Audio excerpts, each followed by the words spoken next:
don't actually write sci-fi. I broadly write fantasy, romance, and erotica, but I do write a lot of media, film, and television commentary, and I do a lot of costume analysis, which was my focus when I didn't complete my degree in film studies at Galway University. Star Trek is something that I have a lot of fondness for. I grew up on Star Trek, like basically everybody else in this room. The point of this presentation isn't that Starfleet is unilaterally evil and cannot be trusted. That's true, and they can't be, but that's not the point of my presentation. The point of this presentation is more about giving people a framework for analysing costume in all forms of sci-fi. Star Trek is the main lens that I'm going to be looking through. I'm going to be looking at some other sci-fi franchises and sci-fi pieces later on.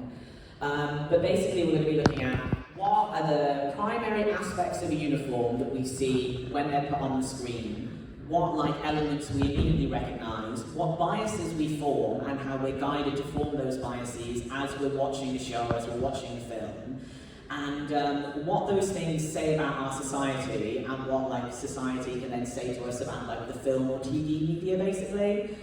It's a really broad subject.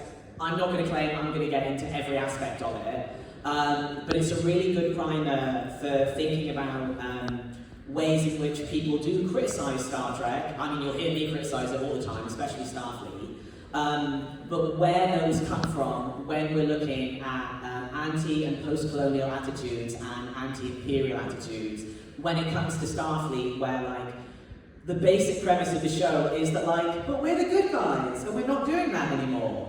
But are they? And the answer is yeah. So, the uniform in Starfleet, based in the original series, is based off of the US Navy. And part of the reason that Gene Roddenberry wanted to base it off the US Navy is because he wanted to go away from the idea of soldiers as the primary focus in sci-fi. The Navy is not that different to soldiers, you might point out. But the point is that the guns are optional, they don't necessarily have to be carrying them.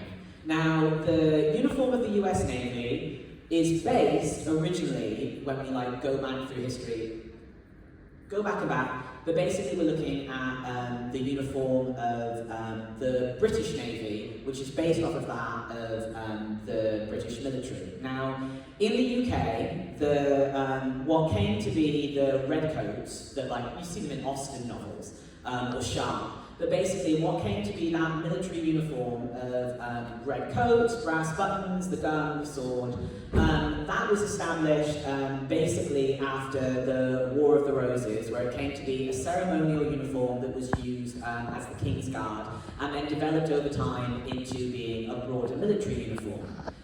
The British Navy didn't develop having a uniform until about 200, 250 years after that, and it was because officers in the British Navy went, hey, people think that we don't look professional.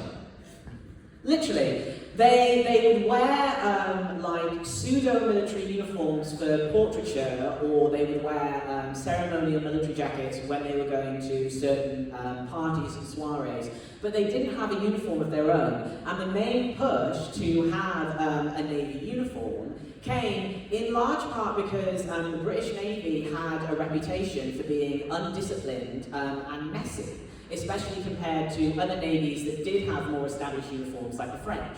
So when the British Navy began to develop having a uniform, that's when they started having blue with the gold buttons, and it was roughly based to parallel the military uniform, but was obviously meant to have its own identity. And there are various aspects that we might recognise in the traditional British Navy uniform.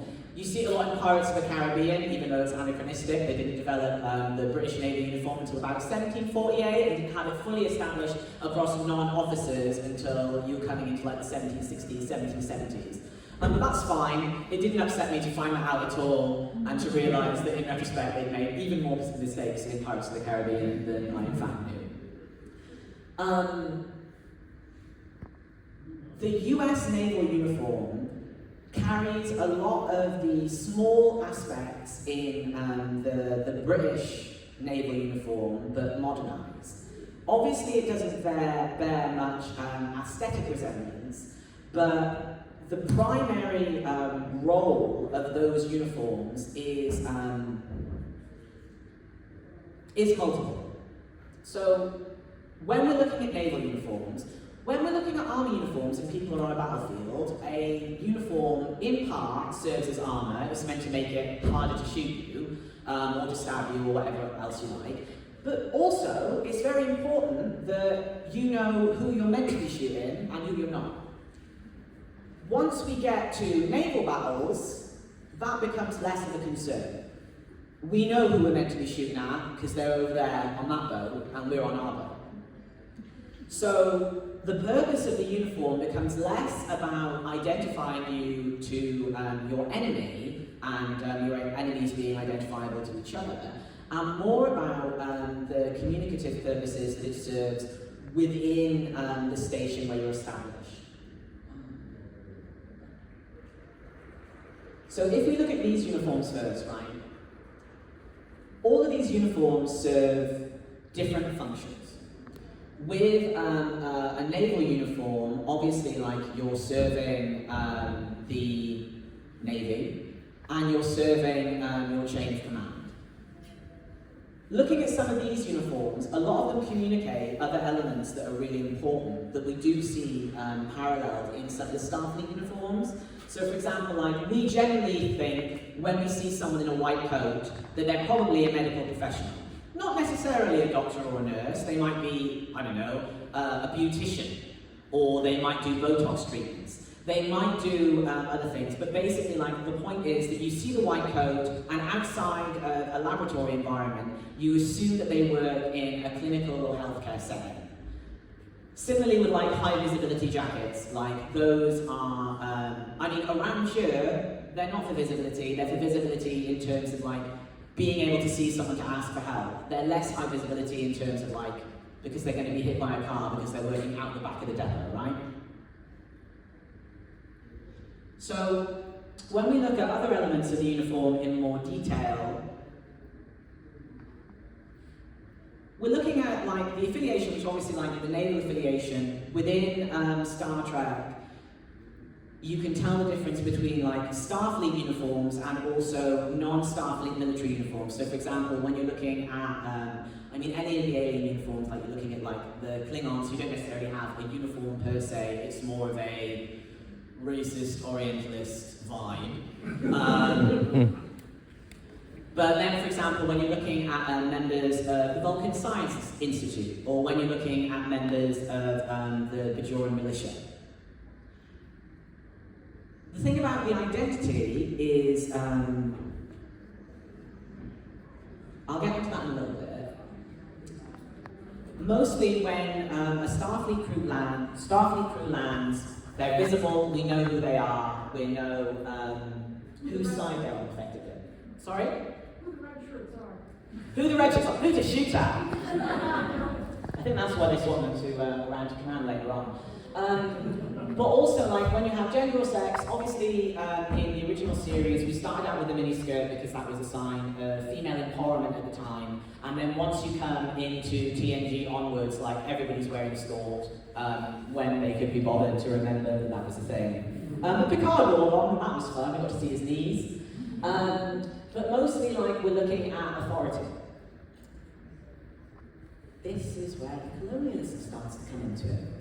Is that we see someone in a Starfleet uniform, and generally they're in charge, even when they're in places where theoretically they're not in charge, especially in places where theoretically they're not in charge.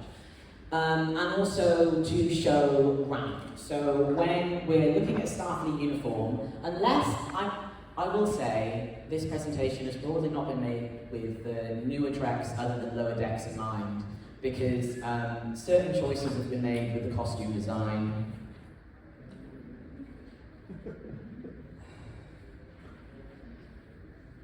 In Star Trek Discovery, you can't tell who the captain is based off of their uniform, and that is a design error. You should be able to tell from afar when you work in a rank-based organisation. So, when we look at most of these uniforms, we're able to tell what department someone's in, who to shoot at if it's the red shirts, who's in command, who's in science, or who's in medical. I'm standing too close to the speaker's side. With Worf, and then also with some of our Bajoran members later on, we're able to tell certain aspects about their personal identity. In Worf's case, the house that he's a member of, and then we're able to see like Romulan earrings later on. A lot of people were very upset about the fact that there's one like background woman with no dialogue who wears hijab in Star Trek Lower Decks. But that's another aspect where you're looking at someone's religious affiliation. Those being either religious or being cultural. And then you can also generally see like what their current station is. A good example of this, a civilian attaché, even though she technically does have a rank, is Chancellor Troy in TNG. Look, we know that many people in Star Trek wear jumpsuits because certain abusive members of cast had a fetish. We know that, but that's not part of the diegetic background, right? So we'll ignore the fact that we know that, and we don't like the people that were responsible, and we'll also ignore the fact that Jerry Ryan nearly died because they put her in this thing. But sometimes they'll put people who are either civilians or who are members of Starfleet but aren't necessarily within the common rank and file, and they'll put them in a slightly different uniform. So obviously in the Bajoran militia we see a lot of jumpsuits because of the aforementioned fetish. Same with Chancellor Troy. Obviously she gets to wear a proper uniform later on when they got bored of looking at her. And obviously with 7 of 9, she initially gets put in the fetish gear until later on she gets given real clothes. Good for her, feminism. So, what associations do we make when we look at a uniform? Are they positive associations, and are they negative associations, and are they a mix of both? When we talk about Starfleet as being a colonial or imperial force, a lot of people get really upset because the colonizers are the bad guys. And so if I'm going, well, they're colonizers, some people get very uncomfortable because it feels like what we're saying is that James T. Kirk is a villain. And he's not a villain, he's just doing military expansionism in a peaceful and nice way. When we look at these uniforms, we make certain associations in our head. One of the things that cop shows do that rot your brain is that initially, when they started doing a lot of the cop shows, they started out having cops in more like regular uniforms, and then when you started looking at detectives, a lot of the detectives would be in like an open collared shirt or whatever to show that they weren't a common bobby. They were, a cool detective who was more intelligent than your average policeman, somehow. And similar things happen when we watch a lot of these sci-fi shows. Because they are on a naval spacefaring vessel, it does make sense for them to be in uniform. It does make sense for them to be easily identifiable to one another and easily identifiable to us, the audience. When people are going to a different planet every week, and you can't always afford to put all of the budget on making the aliens look like aliens, it's really important that we immediately recognize the guys that we're meant to root for, or the guys that are like our friends or whatever.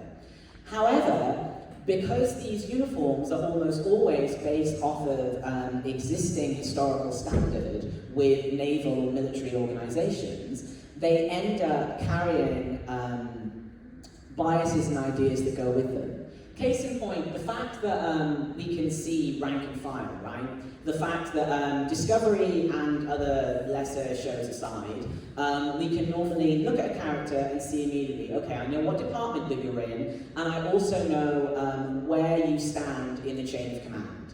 Ditto when we see Admiralty come in, we immediately see like if they're the corrupt normal admiral, or they're like the double corrupt admiral, or like the current admiral at the top, or the president of the United Federation of Planets. And either way, they're all corrupt because the same cop show biases where we're meant to be rooting against institutions, even though we're part of an institution and that's why we wear a uniform.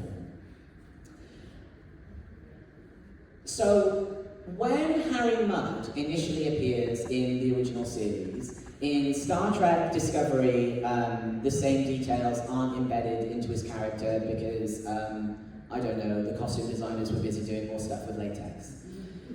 When Harry Mudd initially appears, he wears an open sort of peasant shirt, and he wears a sort of like sailor's hat that's sort of like swept back from his hair. He has the curly mustache, and he wears one dangly earring. And the thing about seeing somebody in an open shirt with a dangly earring and a sailor's hat is we think, pirate.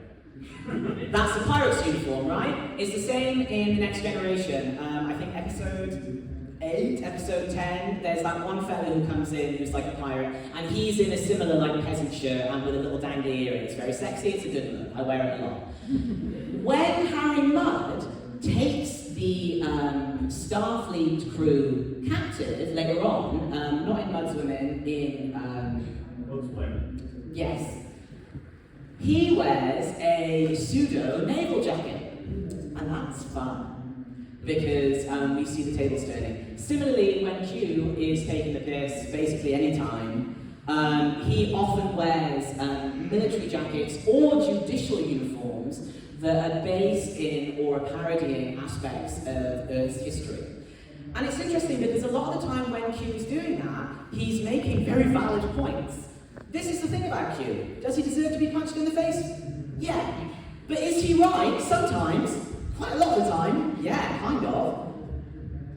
And this is the thing, is that like, even within the Holosuite, the historical reenactments that constantly come up are often ones that are based in Britain, or most of all America's, colonial past. When we're looking at Data's Sherlock Holmes stuff, when we're looking at Robin Hood and Locksley, when we're looking at this one from Generations when they're doing like the Napoleon fun, it makes sense that they do this because that's our history. It does make sense that those are the aspects that are covered in the actual show, right? But the thing is that theoretically Starfleet is a post-scarcity communist paradise where people only join Starfleet because they want something to do. They don't join for pay. They don't join because they'll be denied food or board. They're not being trapped or forced into service, as is the history of basically every white Western military or navy in history. But when they do join, they take up the trappings that are traditional and are historical. You join a command structure. We don't know exactly how democracy works within the Star Trek universe, except that it almost exclusively elects corrupt people.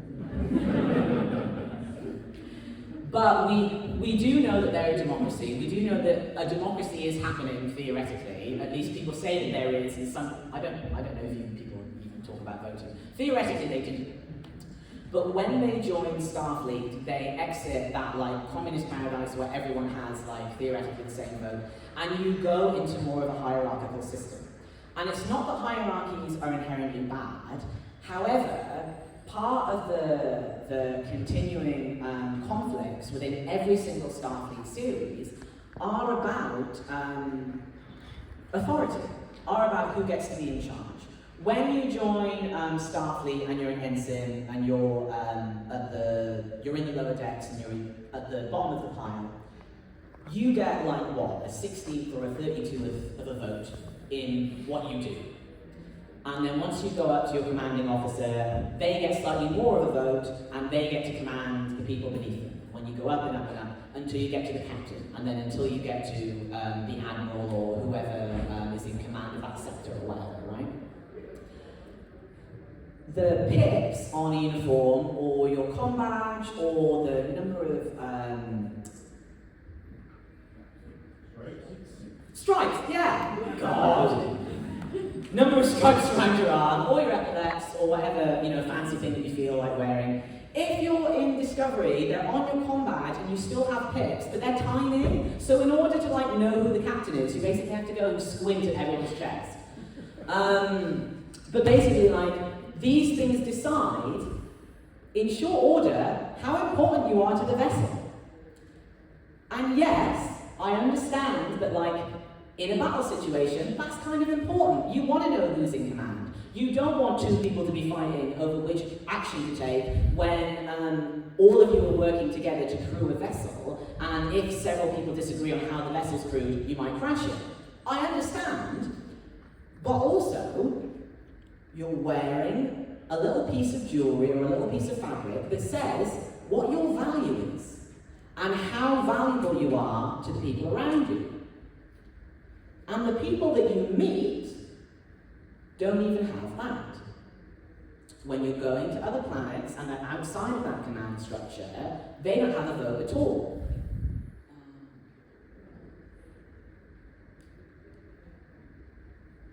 Sorry, I couldn't remember what order I put these in. So, theoretically, we look at the Starfleet uniform. Theoretically, some people do. I obviously don't because I'm a credit. But theoretically, we look at the Starfleet uniform and we think, okay, these are the good guys. We know that they're the good guys because I see these guys every week and they're in the same clothes and they're in like the musical bit, so they're probably my guys, right? But then when we look at the other uniforms that people win within the series, the Bajoran militia uniforms are ugly. First and foremost, that's what you notice about them. They're orange or they're brown. They're nasty. And crucially, none of them have distracting information on them about who's in charge, because it don't matter. None of us care what the Bajoran militia are doing. We don't even know who's in charge of the Bajoran militia. It's Kira. She's here, she's part of the main cast. None of the other guys are there. When we meet the Cardassians don't have any information about their rank. Now, it might be that with all of the alien species, there's aspects about their rank that are within, like, the world, but that we can't see. For example, like, the Cardassians might be able to see, like, aspects of temperature or certain aspects of the color spectrum that aren't visible to us, but are present. But nobody says so let's just assume there's not. When we look at, quote-unquote, foreign uniforms, they don't have rank information. And if they don't have rank information, and subtly, as we go through the series, we know that rank information tells us how important someone is to the vessel, and therefore how important they are to us, the viewer. That means that automatically, basically every alien has no value compared to members of the crew. Does that make sense? So then, when we look at some aliens that do have indicators of value, for example, like, we know that people do get service medals within Starfleet. You know, like there are certain battles or certain numbers of service, and I'm pretty sure that some Klingons in some episodes do have those. And there are some like species where like people do wear certain like ceremonial aspects that say like X or Y, but those aren't bog standard. And the thing is that to seek out new life and new civilizations, boldly go to where no one has gone before, right? The second part, we'll get to that. But the point is that, like, if they're seeking out new civilizations, theoretically, Starfleet's goal is to meet these people as equals. Theoretically, they're not just sort of like cool, kooky aliens. Theoretically, the goal of Starfleet as an expansionist force is to meet other planets, meet people as equals, and then either add them within the United Federation of Planets or trade with them in the broader consortia such as, like, maybe not the Klingon or Cardassian empires, but like, for example, like the Ferengi Trade Consortium or whatever, right? Theoretically, the idea is that people are going to be making contact with other species, and again, these people don't have value. Same with the Ferengi. The Ferengi don't have a military, however, they don't need one, because none of them matter except Quark, and Nog, and Ron. And then Brunt, or whoever Jeffrey's playing this week. But the point is that, like, most of those Ferengi, they don't need indicators of value, right? We're either learning about them as individuals, or their individuality doesn't matter at all. We are watching a TV show, so it is like unrealistic to expect that every single character we meet is a perfect individual with like a whole complex biography and backstory. But there's a middle ground, right? And the thing is that like when we're looking at different uniforms, we see Starfleet and they're the good guys. I mentioned how racist the Klingon uniforms are before. I haven't put any of the guys in brown face. You guys know.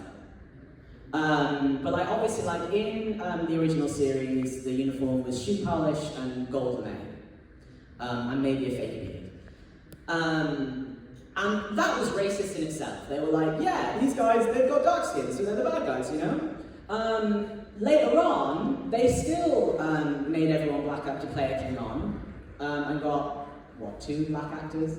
But they also did new racist stuff. So, with the Klingon uniforms, the fact that we're looking at these sort of like heavy, like semi-chain things, the big leather belts, especially the furs are the biggest part of it, and especially like the big rocket hair. A lot of those uniform elements are based in tropes that are based in like barbarianism and often in certain Orientalist tropes, largely about like Mongols. It depends on like what aspect of history that you're looking at. But when we're looking at those uniforms, the fact that we see like big hair and we're implying that like that big bushy hair is unkempt, or that it's aggressive because they're so big, or that it's an implication of like dirt. Like so often, like the Klingons when they come in, like it's about like the odor of the Klingons and the fact that they're like always covered in blood and sweat and so forth. A lot of these are just sort of like straight up racist tropes. And similarly, when we look at the Vulcan uniforms, instead of being based in like ideas of a warrior caste, the Vulcan uniforms are far more based in a different form of Orientalism, which is that they're very, very calm, and they wear a lot of like plain fabric. A lot of them are wearing robes. A lot of them fold their hands away like East Asian monks, either Buddhists or Taoists or others. A lot of the time when the Vulcans appear, it's often with like sand in the background or like a wind chime that sounds like vaguely quote-unquote Oriental. And these things are meant to tell us about the Vulcans. These guys are peaceful. These guys are calm, capital C. These guys do philosophy. The Klingons don't. The Klingons, they shout and they sing songs and they're covered in blood, they've got weapons. And then you can look at like other aspects of like I said that the Bajoran uniform is ugly, it's also boring. But then when you look at like a lot of like priest uniforms, obviously like when you look at the different Bajoran uniforms, you can't even tell who the Kai is. She doesn't even get like a special hat. She's got the same hat everybody else has. That's not how religious orders work. I tell you something about religious orders. People get a special hat. See Babylon 5? Everybody gets a special hat. But yeah, and then the same when we're looking at T'Pau and other like members of like, not necessarily like the Vulcan priesthood, but you know what I mean. Like when we're looking at monks in different species and in different cultures, you do tend to get different uniform elements. So it's all about the questions that we're asking ourselves, and if we're asking questions of ourselves at all. When we're looking at Starfleet uniform, a lot of the time we're not having questions, we're not asking questions until we get to Deep Space Nine, because we're having the answers given to us on the screen. These guys are heroic, these guys are the good guys. In brackets, they're the Americans. Which is the problem. So when we're looking at Deep Space Nine and the everybody in here, everybody's familiar or has heard of Babylon 5? Yeah. Everybody knows that Star Trek Deep Space Nine, they stole the series Bible for Babylon 5 and plagiarized it to write Deep Space Nine. Everybody knows that? Okay, JMS. I mean, it's true though. But yeah, so basically like, with Deep Space Nine, I'm not saying that they didn't do good stuff, because like they did. And the thing is that like one of the large differences, there are two large differences about Deep Space Nine that make it more likely to be critical of the broader actions taken by Starfleet and within the Star Trek series. Firstly, is the fact that we are not taking place on a Starfleet vessel. So we're not traveling and we're not actively expanding into the universe. We're not exploring, we're not discovering, we're just there.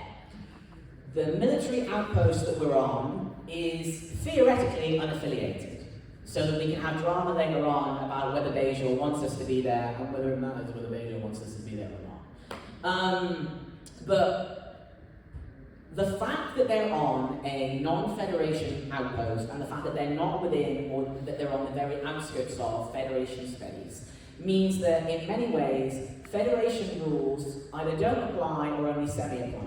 So that's why we're looking at like markets, and we're able to think about how markets work, we're able to think about how money works. Some people do need to make money in order to eat and survive, which is theoretically not a problem within the Federation. We know, having gone on from the Next Generation, that when it comes to the Bajorans, Starfleet is very against genocide until like it would kind of be a hassle to involve themselves. It's true. And this is the thing, is that like we know that like Starfleet has gone, oh yeah, but like the Cardassians would be angry with us if we were like, hey, stop killing people. So we didn't get involved. But then there was a wormhole, and we really wanted the wormhole, so now we'll help. And maybe you guys want to join the Federation of Planets. You just have to put aside all your like gross Bajoran cultural stuff. Because like, yeah, the caste system is too far, but then they're also like, the religion? You want to wear an earring at work? Cringe. Deanna Troy's wearing an earring, but like, that's Deanna Troy. So yeah, like, obviously rules aren't always applied unilaterally across the Star Trek series. And again, like, a lot of these are to do with non-diegetic out-of-world forces. They are to do with the writer's fetish, or what the costume designers had to work with this week, and if they'd started thinking about certain things until much later in production. But the point is that, like, when we're analysing stuff within the universe, we need to work with what the universe is giving us in universe in order to make it work, right? And so yeah, like when we're looking at uniform elements in terms of the hero, in Deep Space Nine, certain characters are introduced who are very particularly not part of Starfleet, but we're still meant to look at as individuals, as potential heroes, as our favourite characters even, right? Some of them even being like members of the Bajoran religious class, like somebody's favourite character must be Vedic Brile. I guess. Kira's. I'm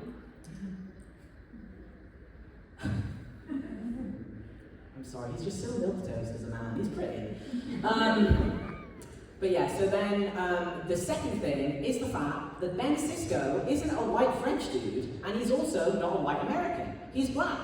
And it's important that he's black and that he cares about certain aspects of his African American heritage. The fact that we have Sisko multiple times, you're having multiple conversations, not just about race within the series, but also about cultural aspects. I'm not even thinking about Far Beyond the Stars. When we're thinking about like the Holosuite episodes, or even if we're thinking about like the relationship that Sisko himself has with Jake, and the relationships that we see between him and other black members of cast. I like Jean-Luc Picard. I love autism, so like I have to. But the thing about that guy is that he's so French.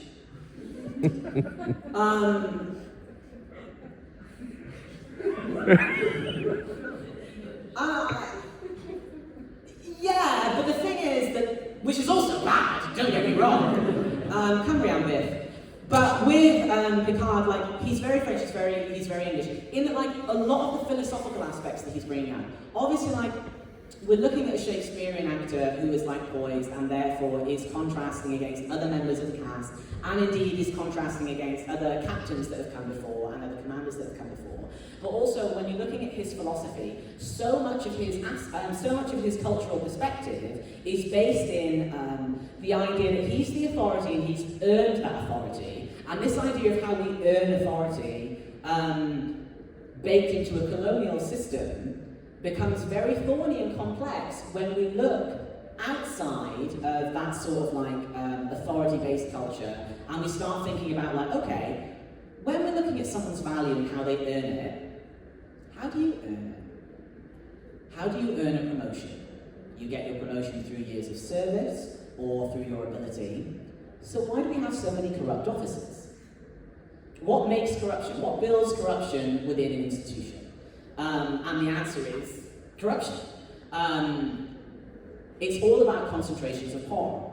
And this is the thing within these sort of authoritarian structures, is that that value being based in like how much power you have, not only over yourself and your own autonomy, but also over others, becomes vital when we look at Cisco, who very explicitly, very intentionally, and very carefully, not only works outside of the Starfleet structure of command, which we do see every single other captain do, but what he does is he very strategically and consistently, as in from episode to episode, along storylines, not just for like one aspect of an episode or storyline, is that he cedes power to other groups.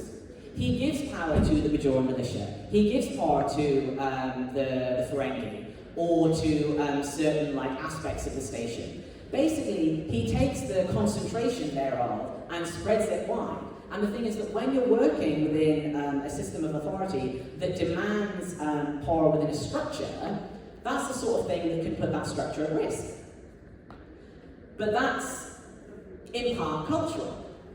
When you see Cisco talk about what he thinks is important, even before he becomes like the Bajoran space messiah, you see him talking about like what's actually ethical.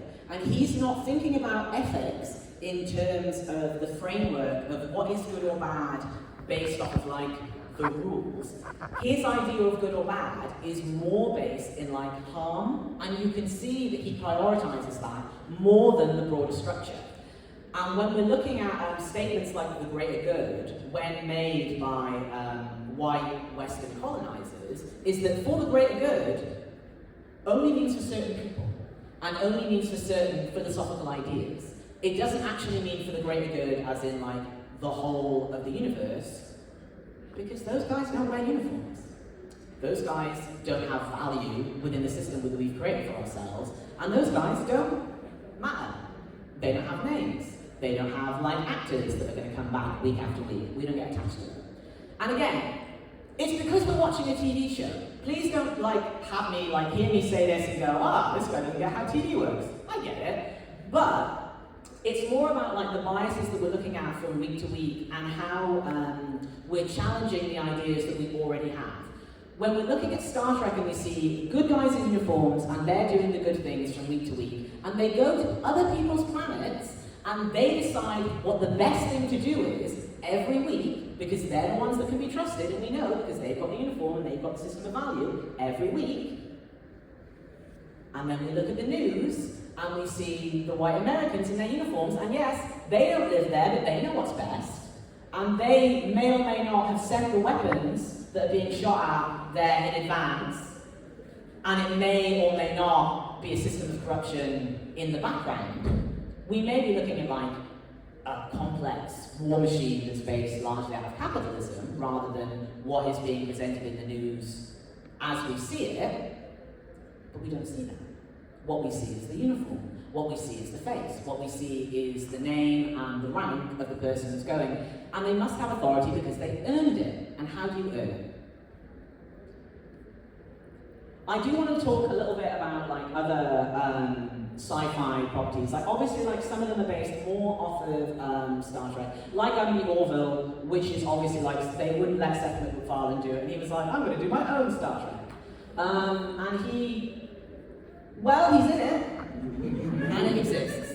But then when we look at other pieces of sci-fi, the Cybermen and the Stormtroopers, when we're looking at uniforms like this, these are uniforms that completely take away the humanity or other identity of the individual wearing them. Not just in the fact that they're wearing a face or a helmet, although they can then become an individual when they remove the helmet. They're taking away like the whole like bodily structure, where you can't see race, but you also can't see like any other aspect of individual identity. You might say the same of the Mandalorians, and obviously with them, like they've got their own cult stuff going on, and it is like religious and cultural. But the thing is that with them, like you know that the choice is being made to give up their identity in order to become a part of a like anarchist, communistic, I don't know what you call it, whole. They're doing it to become a part of a collective, whereas the Stormtroopers don't have a choice. And while their lack of identity is often played for jokes, or just played for action, so that everybody, you know, you need the goblins to mow down, right? They don't need to have humanity, they need to have like loads of people to kill on screen so our hero looks cool. Then when you look at Farscape, I don't know how familiar like everybody here is going to be with Farscape. It's really good. Farscape is like sci-fi, but it's sort of like Australian sex games in space. It's everyone. I'm not joking. Everyone wears leather, and it's a lot of like fetish gear, even more so than regular sci-fi properties. It's really good, but sort of be forewarned. But the thing is that like basically the kinkier someone looks, the more evil they are. And that's like a good rule of thumb in any sci-fi, but more so in Farscape. And then obviously in like Blake 7 and Battlestar Galactica and similar properties, we're generally looking at uniforms that are more based either in military, naval or air force.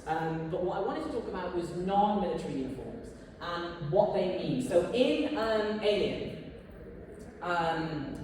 Alien, if people haven't watched it because it's a bit much, it's great, but it's a bit much. Alien is about it's about colonialism through rape. It's about a monster that's on invades the ship and is basically going to forcefully impregnate people in order to carry on its species. And then the overarching narrative is that the company that owns the ship really wants that alien because it'll be useful as a weapon of war, so they don't care how many people it kills. So this is, it ends up being a broader metaphor about like forced birth under semi-imperial, but particularly a capitalistic structure, right? We know that the bad guys want the alien to get us and want us to be forcibly impregnated, even though it will kill us, even though it hurts us, blah, blah, blah, because they want the results. Now, Ripley wears this uniform. A lot of the uniforms are far more like engineering based. Some of they're semi-similar in parts to like flight suits, but they're the ones that you'll see people wearing like if they're working cargo, basically. A lot of them are like engineers or otherwise. When Ripley makes the choice that when she realizes that the actual institution by which she's employed is working against her, we see her strip off her uniform, and then she appears only in the sexy white tank top.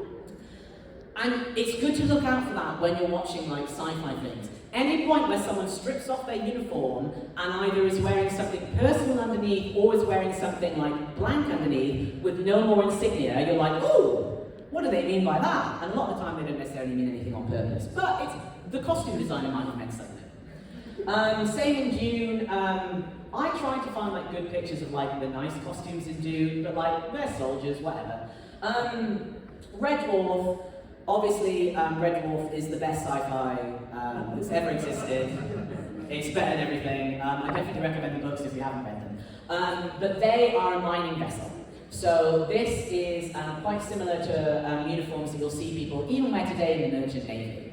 Obviously, people have a H on their forehead to designate that they're dead. If you haven't seen Red Dwarf, don't worry about it. Obviously, like Doctor Who has like a lot of things. I wanted to talk about the Time Lord. I wanted to have a picture of a Time Lord because they fuck. But with what are they called? The Sisters of the Cat Ladies? Sisters of Peace? Sisters of Solace? Sisters of Mercy, yeah. Nuns. The fact that they're, obviously like this is an old-fashioned hospital uniform, I could get into that. But like basically like, history of hospital uniforms, nuns, it's all the same, midwives. But the fact that they're wearing the uniform that is typical of a religious order and then they use titles that are typical of a religious order. A lot of the time, sci-fi shows try and sidestep religion, but still keep those systems of power in place.